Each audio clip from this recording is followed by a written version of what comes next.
할렐루야. 한 주간 동안 평안하셨습니까?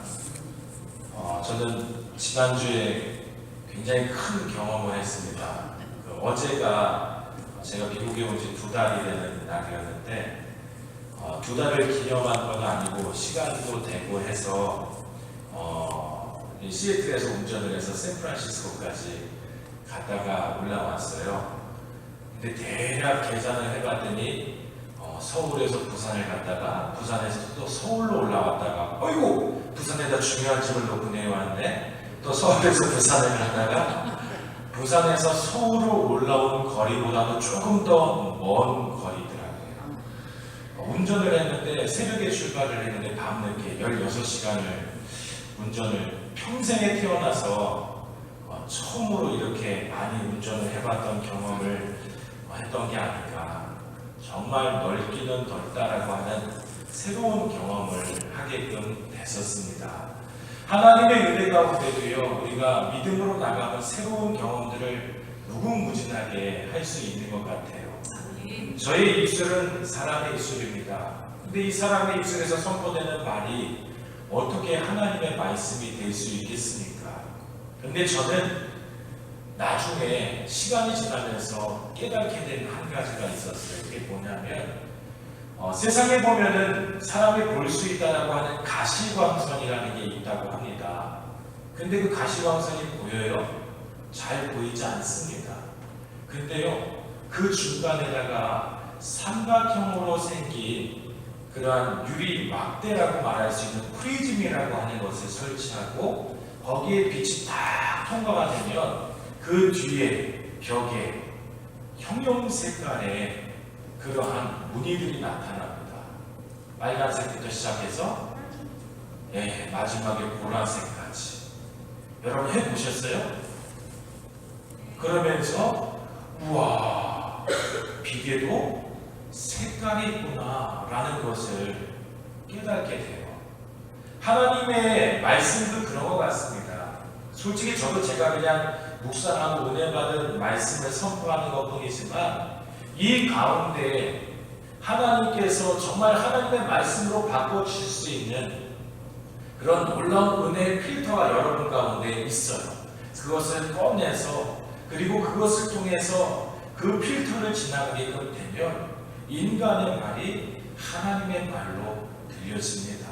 그리고 그것이 내 인생의 귀한 메시지가 돼서 그 메시지가 여러분들을 지키고 붙들고 다시금 일어나게끔 하고 승리케 하는 줄로 믿습니다.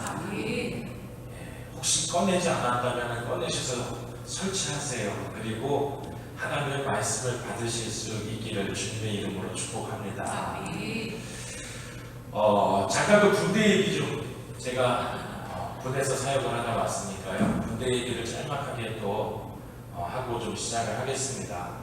여러분 뉴스 보셨는지 모르겠지만 얼마 전에 삼사단이라고 하는 강원도 철원이라고 하는 동네가 있어요. 거기서 북한군과 교전이 있었던 거 아십니까? 북한군 한 10명이 넘는 사람들이 부상하고 와가지고 그 휴전선 근처까지 왔다가 우리나라에서 초소에서 근무하는 그런 병사들이 그것을 보고 넘어오지 말라고 경고방송을 했는데도 계속 넘어왔대요. 그래서 경고사격을 했더니 걔네들도 막 우리를 향해서 사격을 했고 또 어제 밤이죠. 지금은 우리로 따지면 또 저 경기도 파주 쪽에서도 또 한 번의 그런 충격이 있어가지고 굉장히 또 한국 사람들이 전쟁에 대한 공포에 또 두려워하는 모습들을 보게 됩니다. 군에 보면은요, 장교라고 하는 신분을 갖고 있는 분들이 있습니다. 근데 그 장교라고 하는 신분을 갖고 있는 사람들의 출신이 제 각기 달라요. 여러분 육군사관학교라고 들어보셨어요? 그러니까 미국으로 말하면 웨스트포인트 같은 그러한 그 생도과정이라고 해서 1학년부터 4학년까지 꼭 대학을 다니는 것 같지만 군대 대학입니다. 그래서 그 과정을 마치면 이제 소위로 인관을 해가지고 장교 생활을 하는 그러한 곳이 있고 또 군대 안에 좀 전문대 같은 그러한 삼사관학교라고 하는 곳이 또 있습니다. 일반 대학교에서 1학년이랑 2학년을 마치고 그곳으로 편입을 해서 3, 4학년을 마치면 또 장교로 임관을 해가지고 군복무를 하는 사람들이 있어요. 그리고 ROTC라고 들어보셨어요? 일반 대학교에서 열심히 공부하면서 방학 때 훈련 받고 그리고 대학교를 졸업하면 똑같이 수의로 임관을 해가지고 또 그런 경우가 있고 마지막에 학사장교라고 해서 그거는 그냥 대학교 때 다 공부하다가 대학교 졸업을 하면 지원을 해가지고 또 어느 정도의 기간 동안 훈련을 받고 수의로 임관을 해가지고 군복무를 하는 경우가 있습니다. 근데 참 신기한 거는요, 진급하고 이렇게 진출하는 부분에 있어서 어디가 제일 진급이 잘 될까요? 1번 육군사관학교 출신, 2번 삼사관학교 출신, 3번 ROTC, 4번 학사장교. 자, 1번이라고 생각하시는 분 한번 손 들어보세요. 1번. 1번. 자, 내리시고 2번 삼사관학교가 아니다. 1, 2학년은 일반 대학교에서 다니다가 3, 4학년은 군대에서 또 훈련을 받아가지고 수기로. 아니다. ROTC다. 4번 학사장교다. 없네요. 아이고, 여러분 굉장히 배경 지식이 뛰어나신 것 같습니다. 군에서 보면은 육군사관학교 출신 분들이 진출을 잘 하세요. 그래서 역대 국방부 장관을 하셨던 분들이든지 높은 고위직에 있는 분들 보면은 육군사관학교 출신 분들이 굉장히 많습니다. 근데 제가 군복무를 하면서 정말로 그렇게 열심히 훈련하고 교육받은 그 분들, 그리고 앞으로 진출도 잘할 수 있을 만한 그 분들이 굉장히 선교 사역에 도움이 많이 될 거라고 생각했지만 오히려 그분들 때문에 되게 피곤하고 힘들었던 경험들도 참 많았던 것 같습니다. 왜 그런가 했더니 그분들은 자기에 있어서의 그런 프라우드라고 할까요? 자신만만히 하면서 자랑하는 부분들이 너무나도 컸던 거예요. 우리는 들어가기 힘들다라고 하는 육군사관학교에 들어갔고 거기서 열심히 공부한 가운데 임관했기 때문에 다른 사람들과 좀 우리는 격이 다르다라고 하는 약간 교만이라고 하면 교만이라고 할 수 있는 부분들이 없지 않아 많습니다. 그러다 보니까 대화를 하다 보면은 성직자인 저도 왠지 무시당하고 있는 느낌, 왠지 존중받지 못하고 있다라고 하는 느낌을 받는 그러한 경우들도 여러 번 경험했던 것 같아요. 왜 그럴까 생각했더니 나는 다른 사람들과 달라라고 하는 그 생각 때문에 그런 것 같습니다. 여러분들도 그런 마음이 굉장히 크세요. 난 다른 사람들과 달라. 나는 진짜 특별해. 그렇기 때문에 나는 다른 사람들보다 수준도 높고 차원도 높기 때문에 나는 함부로 그렇게 대접을 받아서는 안 되는 존재야라고 여기면서 살아가십니까? 굉장히 조심해야 될 부분이 바로 이것이 아닌가라고 하는 생각이 듭니다. 하나님께서 우리를 특별하게 만드시고 창조하신 것은 맞아요. 근데 특별하기 때문에 우리는 스스로 높아지려고 하는 게 아니고 스스로 낮아질 수 있어야 됩니다. 제가 어렸을 때 부모님에게 항상 들었던 이야기 중에 그래도 정말 좋았던 또 저 자신을 지킬 수 있었던 좋은 이야기가 하나 있습니다. 그게 뭐냐면 벼는 익으면 익을수록 뭐를 내려요? 고개를 내리고 고개를 숙여요. 고개를 숙여야지만이 이제 제대로 맛의 값어치를 낼 수 있는 상태가 됐구나라고 알 수 있다라는 것이죠. 오늘 본문 말씀에 보면은요, 사도 바울이 복음을 전하는데 방해하는 사람들이 참 많았습니다.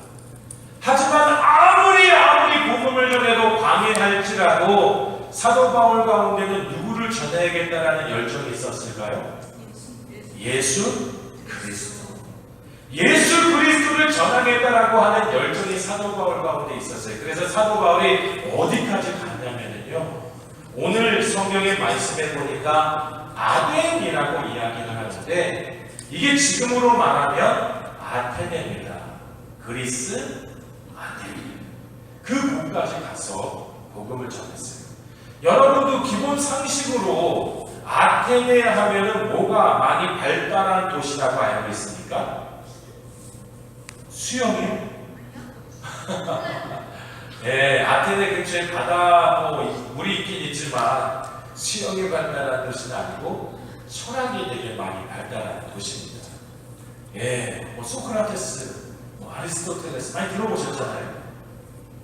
오늘 말씀에 보면은 거기에 보면은 지금으로 말하면 이제 에피쿠로스 또 스토아 학파가 굉장히 열띤 토론을 그렇게 이루고 있었던 그 현장 가운데 사도 바울이 가서 그 가운데서 역시 사도 바울은 주님의 복음을 전하기에 힘쓰는 가운데 있었던 상황의 배경이었어요.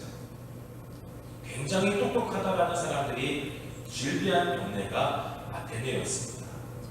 아테네가 나름대로 힘을 가지고 안정적이다 보니까 이 사람들은 밥 먹고 하는 일이 뭐냐면 누가 더 뛰어난 철학적인 사상을 갖고 있는지 그걸 가지고 하루 종일 토론을 하는 거예요.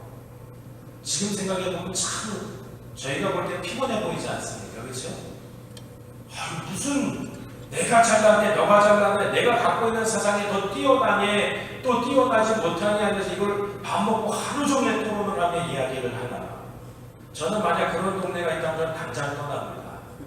전 싫어요.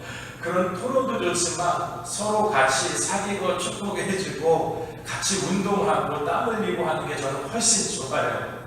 참 이상한 동네입니다. 근데 그 가운데 보면 잘 나가는 사람들이 너무나도 많았습니다. 한 가지 우스개 얘기를 제가 좀 들려드리면 좋을 것 같습니다. 스토아파의 천사 제논이라는 사람입니다. 그 사람은 운명이라고 하는 부분들, 자기의 숙명이라고 하는 부분들에 대해서 굉장히 많이 주장을 하면서 이야기를 해요. 한 번은 이런 일이 있었대요. 제논도 좀 살 만큼 살았나 봅니다. 그 집안에 모든 가사를 돌보는 노예 한 명, 종이 한 명 있었는데, 얘도 이제 서당계 3년이면 풍어를 읊는다고, 그래도 주인 집에 좀 있었는데 라고 하면서 자기가 이렇게 저렇게 막 관리를 하다가 금전적인 부분을 일부 착복을 했나 봐요. 근데 그게 제논 주인한테 걸렸어요? 안 걸렸어요? 보기 좋게 걸렸어요. 그래서 이제 변명을 해야 되잖아요. 그래서 이렇게 얘기하는 겁니다. 주인님, 제가 돈을 훔치고 싶어가지고 훔쳤던 게 아니고, 주인도 아시겠지만 제 인생의 숙명이 돈을 훔치는 거였습니다. 그래서 저는 제 인생의 숙명에 따라서 어쩔 수 없이 돈을 훔쳤습니다. 그러니 저를 용서해 주시기 바랍니다. 그럴듯하게 말해요. 그러더니 그 제논이 그것을 받아들이고 넘어갔을까요? 어디서 몽둥이 하나를 집어오더니 막 저를 때릴 거예요. 그러면서 이렇게 얘기했어요. 야, 나도 이 몽둥이를 들고 때리고 싶어서 때리는 게 아니다. 이게 내 인생의 숙명인가 보다 하면서 아주 그냥 그 종을 심하게 때렸다라고 이야기합니다. 굉장히 철학적인 것들을 갖다 붙여갖고 한 것 같지만 그 안에 잘 보면은요, 인간의 본성이 너무나도 여실히 드러나 있어요. 돈을 보고 많은 물질을 보고 갖고 싶은 것이 사람의 마음입니다. 근데 자기 것이 빼앗겼다라고 한다면 그것에 대해서 분노해요, 안 해요? 분노해요. 매를 들어서 때린 거예요. 숙명이라고 하는 뭔가 철학적인 사상을 그럴듯하게 포장해가지고 보기 좋아하고 있는지 모르겠지만 그것이 그냥 인간의 모습인 것입니다. 얼마든지 썩어지고 얼마든지 바뀌고 해야 할 새 것이 없다라고 하는데, 정말 새 것이 없는 그것이 이 세상임에도 불구하고 사람들은 자신이 늙어가고 자신이 변해가고 자신이 더 이상 새로워지지 못하고 새로운 꿈을 꾸지 못하고 살아가는 것을 발견하지 못하고, 내가 더 뛰어나네, 아니다 내가 더 뛰어나네, 서로 싸우고 알콩달콩 살아가는 것이 이 세상의 모습이 아닌가 싶습니다. 근데 그것이 정말 우리들의 모습이 아닌가 싶어요. 여기 계신 여러분들, 좋은 핸드백 사면 세상을 다 가진 듯한 기쁨이 있습니까? 정말 명품을 사면 그 명품이 나의 인생을 명품으로 바꿔준다라고 생각하십니까?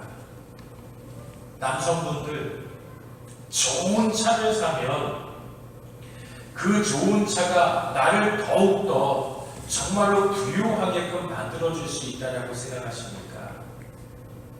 저는 아닌 것 같아요. 제가 여러 많은 분들을 만났지만 많은 것들을 소유하고 많은 것들을 갖고 있는 분들만큼 불안하신 분들이 정말 많더라고요. 명품, 여러분 만약 핸드백을 1000만원짜리를 갖고 다닌다라고 하세요. 아주 편하게 롤롤랄라 하면서 자유하게 갖고 다닐 수 있어요? 혹시 다니다가 옆에 스크래치 나면 어떻게 해요? 그것 때문에 스트레스 받잖아요. 혹시 누가 와가지고 툭 쳤을 때 이거 훔쳐가는 거 아니야 라고 하면서 염려할 수 있는 거 아니에요? 근데요, 그냥 10불, 20불짜리 갖고 다니다가 잃어버려도 속상하지도 않아요. 자유할 수 있어요. 우리는 끊임없이 인생의 가치라고 하는 것들을 통해서 우리를 포장합니다. 그리고 그것이 우리를 더욱더 뛰어나게 만들어줄 수 있다고 여깁니다. 하지만 결국 남는 것은 그것 때문에 불안에 떨며 이걸 어떻게 지키고 어떻게 이 모든 것들을 유지할까라고 하는 부분들 때문에 너무나 힘들어하는 사람들이 많다라는 거예요. 썩어질 것들, 낡고 변해버릴 것들을 위해서 끊임없이 투자하지 마십시오. 정말 우리가 자랑하고 나아갈 한 가지가 있습니다. 그것이 바로 예수 그리스도의 복음인 줄로 믿습니다. 바로 그 복음이 우리를 정말로 죄 가운데서 모임을 받게 하고요, 그 복음이 저 너머에 있는 하나님의 나라를 꿈꿀 수 있도록 인도하고요, 그 복음이 나는 이 땅 가운데 그냥 뚝하니 버려진 존재가 아니라 하나님의 사랑의 품 가운데서 정말로 복된 존재라고 하는 사실을 늘 날마다 깨닫게 하며 감사하며 살아갈 수 있는 존재가 될 수 있도록 만든다는 것입니다. 어제 제가 설교에 대한 부담이 너무나 컸는지요, 잠자면서도 계속 하나님 은혜를 주십시오, 은혜를 주십시오 하면서 간구하면서 잤던 것 같아요. 그래서 아내한테도 아침에 일어나가지고 여보 나 정말 잠자면서도 하나님께서 많은 깨달음을 주셨어 라고 하면서 아내한테 이야기를 했습니다. 근데 한 가지 깨달음을 받았던 것들을 좀 여러분들과 나눌 수 있으면 좋을 것 같아요. 어제 제 꿈속에서 너무나도 행복했습니다. 뭐 때문에 행복했냐면요, 제 손과 발이 예수님의 손이 되고요, 예수님의 발이 되는 것을 경험했어요. 아니 그러면 예수님의 손을 딱 잘라가지고 여기다 끼고 예수님의 발을 딱 잘라가지고 제 발에 껴서 그것이 예수님의 손과 발이 되느냐? 아니요. 내 안에 계신 예수 그리스도, 내 안에 계신 그 주님께 정말로 그 모든 것들을 묻고 기도하는 마음으로 이끄시는 대로 정말로 꿈속에서 일들을 행했습니다. 선을 행했고요, 그리고 주님께서 기뻐하시는 곳 가운데 가서 열심히 봉사하며 일을 했어요. 근데 그러다가 제 손과 발을 봤는데 평상시에 내 손과 발이 아닌 거예요. 꿈속에서 그런지 모르겠지만 주님의 손과 발로 다 변해 있는 모습을 보는데 너무나 감동이 되는 겁니다. 얼마나 행복했는지. 여러분, 정말로 더 많은 것들을 소유하고 가지려고 해서 행복할 수도 있지만 그 행복은 잠시 잠깐입니다. 그것이 조금 지나면 더 불안에 떨 수밖에 없는 것이 우리들의 모습이에요. 그런데 내 안에 계시는 예수 그리스도, 정말 그분이 너무나 좋아서 그분한테 묻고 그분의 뜻대로 순종하면서 그 일을 해보려고 했더니 나중에 다시금 눈을 비비면서 봤더니 내 손이 예수님의 손으로 변해 있고 내 발이 예수님의 발로 변해 있는 겁니다. 할렐루야. 여러분, 성프란시스라고 하는 분 아시죠? 성자라고 이야기하는데 이 사람은 예수님을 그냥 사랑한 게 아니라 미치도록 사랑했어요. 그리고 정말로 내 손과 발과 몸을 다해서 많은 이들을 그리스도의 사랑 가운데 섬기고 복음을 증거하다가 죽게 됐습니다. 근데 그분이 이제 숨을 거두기 직전에 하나님 앞에 간절한 가운데 기도했대요. 주님, 정말로 내가 다른 욕심은 하나 없지만 내가 욕심 하나가 있다면 내 손과 발이 주님의 손과 발이 되기를 소원합니다. 가능하시다면 정말 내 손과 발이 주님의 손과 발이 되도록, 그래서 평생에 사용될 수 있도록 인도해달라. 날마다 그렇게 기도하며 주님 앞에 간구하며 그러한 삶을 살았대요. 얼마나 영적인 부분에 있어서 탁월했는지요. 정말로 아침에 산에 올라가서 새들과 같이 대화하고 찬양하고요. 더 웃긴 얘기 하나 들려줄까요? 마을 사람들도 이 성프란시스라는 분을 너무나도 신뢰했어요. 그래서 문제가 있을 때마다 항상 가가지고 상담을 했습니다. 한 번은 마을에 가축들이 있는데 가축들이 죽어나가는 거예요. 닭장에 닭이 있는데 닭이 막 죽어가지고 사라져가 버리고 깃털만 좀 있고 없어져 버리고, 이것들 때문에 너무나 고민이 막 쌓여가고 힘들어하니까 이 성프란시스한테 온 거예요. 그래서 이 성프란시스가 도대체 어떤 일 때문에 그런가 하고 지켜봤더니 나중에 보니까 늑대가 와가지고 그렇게 가축들을 칠갔던 거였습니다. 안 되겠다 해가지고 기다리다가 늑대를 만났대요. 앞으로 그 늑대가 내려왔을까요? 안 내려왔을까요? 안 내려왔대요. 왜? 늑대를 만나고 성프란시스가 막 뭐라고 이야기를 했나 봐요. 그리고 늑대가 회개하고 다음부터 안 내려왔대요. 되게 우스꽝스러운 이야기처럼 느껴지겠지만 진짜 그게 문헌 가운데 남아있어요. 늑대도 회개시킬 수 있을 정도로 영적인 순수함이 있었던 그분이 나중에 숨을 거둘 때 정말 하나님께서 그분의 꿈을 이루어주셨습니다. 그게 뭐냐면 정말 다 죽었을 때요, 장사를 하는데 그분의 손과 발에 예수님의 그 십자가의 흔적이 똑같이 생겼대요. 그래서 지금도 정말 가난한 이들의 친구고 힘든 이들의 도움이 될 수 있는 그러한 대표, 그러한 성자로서 기억이 되고 있고, 지금도 교황도 보면은 교황이 될 때 자기의 그러한 이름을 정할 수가 있는데 뭐로 정했죠? 프란시스로 정했잖아요. 그래서 항상 가난하고 헐벗고 힘든 이들 가운데 거하겠다라고 하는 그 정신을 자기도 실천하겠다. 근데 제가 볼 때 그것이 정말 큰 인생의 행복이고 즐거움인 것 같습니다. 아덴 가운데 갔을 때 그 가운데 사도 바울은 충격을 받았어요. 뭔가 지적인 부분에 뛰어나긴 뛰어나지만 엉뚱한 방향으로 나아가고 있는 모습을 봤고요. 또 여러분, 그리스에 가면 신전들이 많아요, 안 많아요? 많아요. 그 신전들에 가면 여사제들 많아요. 올림픽 할 때도 보면은 성화 체어할 때 막 여자들이 흰 옷 입고 막 희한하게 이렇게 막 포즈를 취하고 있잖아요.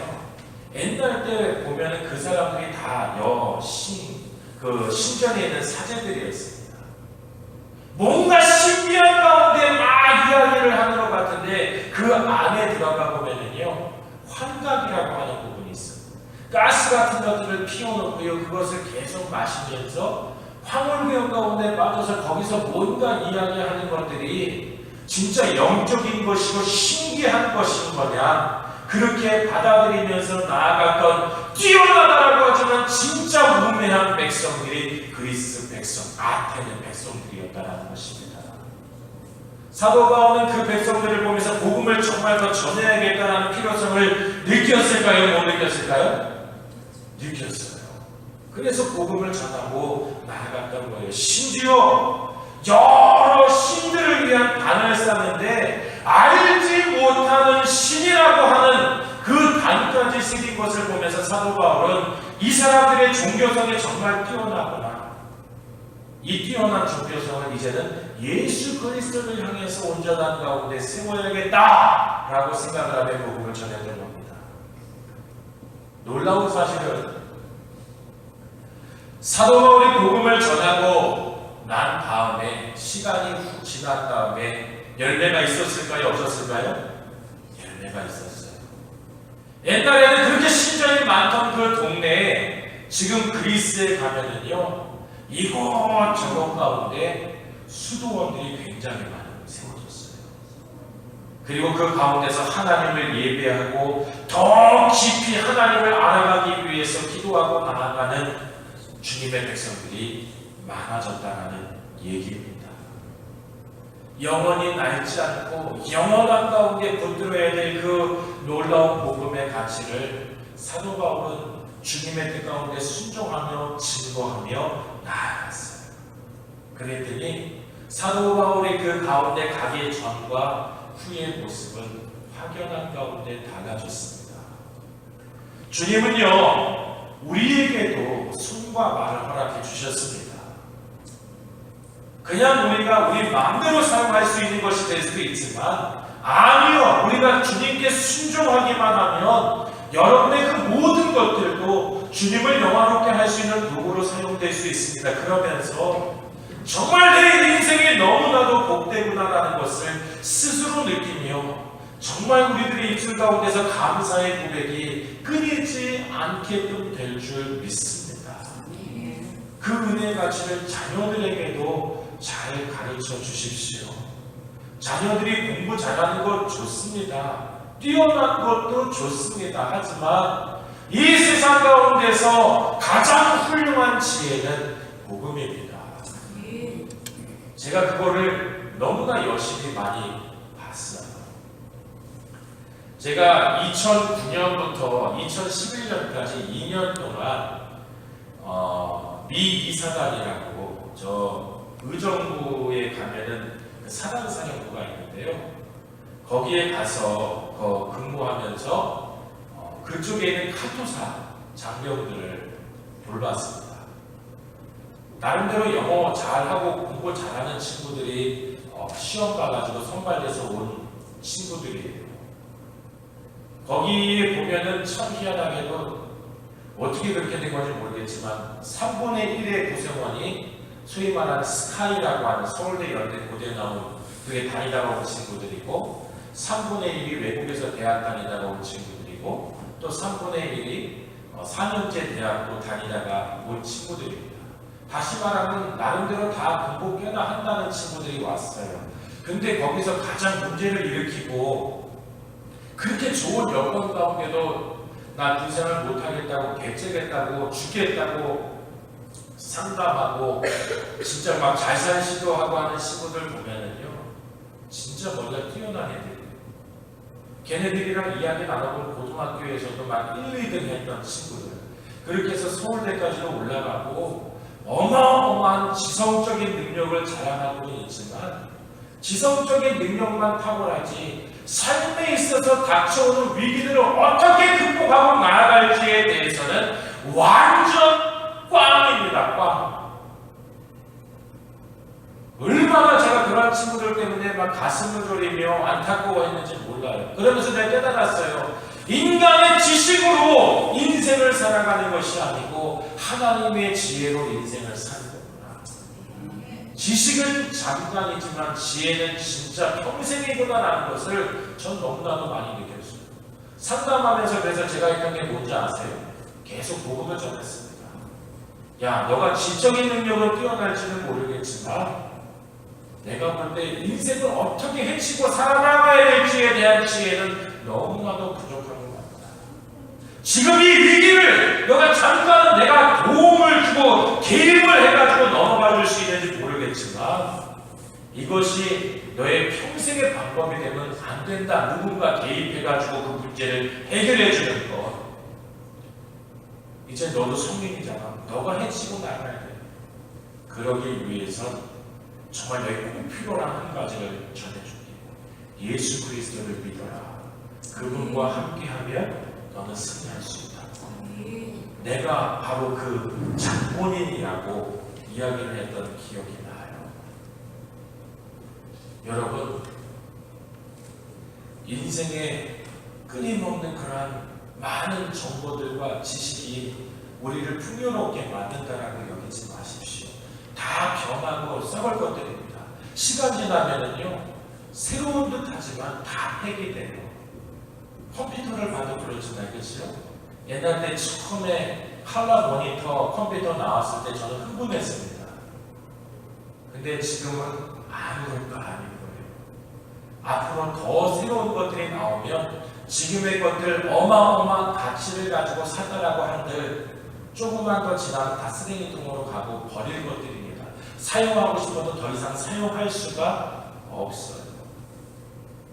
하지만 복음은 그렇지 않다는 것입니다. 영원하다는 것입니다. 이 복음을 자랑하십시오. 이 복음을 붙드십시오. 그리고 그 복음의 능력 되신 예수 그리스도께 온전히 붙들림 받아서 쓰임받는 여러분들의 삶, 정말 주님의 손과 발이 여러분들의 손과 발로 변화된 그 모습을 좀 바라보면서 감동하며 가슴 떨려하며 눈물 흘릴 수 있는 우리들의 평생의 삶이 되기를 주님의 이름으로 축복합니다. 그러한 흥분이 우리 가운데 좀 있었으면 좋겠어요. 그리고 그것을 정말로 증거하고 자랑할 수 있는 저희들의 삶이 되기를 주님의 이름으로 축복합니다.